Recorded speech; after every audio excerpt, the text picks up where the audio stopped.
Alors que l'enquête se poursuit autour de Pierre Palmade, accusé de détenir des contenus pédopornographiques, un deuxième homme, décrit comme une connaissance de l'humoriste, a été placé en garde à vue selon RTL.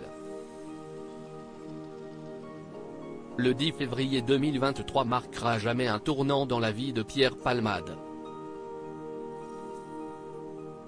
Ce jour-là, alors qu'il faisait la fête depuis plus de 24 heures à son domicile et qu'il était sous l'emprise de la cocaïne, l'humoriste de 54 ans a été à l'origine d'un grave accident de la route. Son véhicule a dévié de sa voie pour percuter une autre voiture qui venait d'en face, avec à son bord un homme d'une quarantaine d'années, son fils de 6 ans et sa belle-sœur de 27 ans, qui a perdu le bébé qu'elle portait. Une enquête a donc été ouverte pour blessure et homicide involontaire et la cour d'appel examine actuellement la requête du parquet de Melun concernant son placement en détention provisoire. Pour le moment, l'ancien acolyte de Michel Larocque est assigné à résidence avec un bracelet électronique dans le service d'addictologie de l'hôpital Paul Brousse de Villejuif, Val-de-Marne. Mais cette mise en examen a entraîné l'ouverture d'un second dossier, cette fois-ci pour détention d'images pédopornographiques.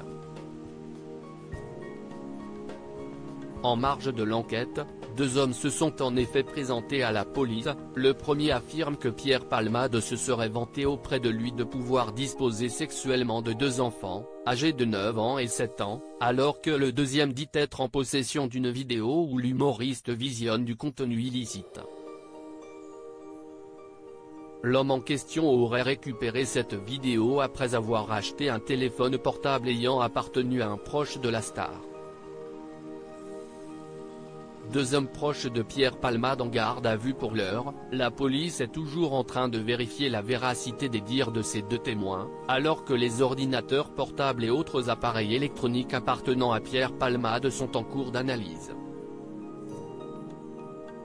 Un homme, proche de l'humoriste, a toutefois été placé en garde à vue ce jeudi. Une garde à vue est en cours dans le cadre de l'enquête diligentée par la Brigade de protection des mineurs, BPM, a confirmé le parquet, comme la relate la Dépêche du Midi. Selon RTL, un deuxième homme aurait été placé en garde à vue dans la foulée.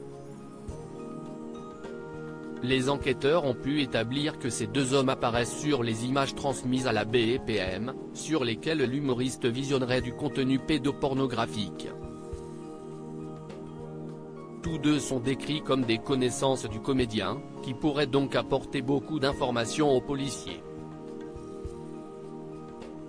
Affaire à suivre.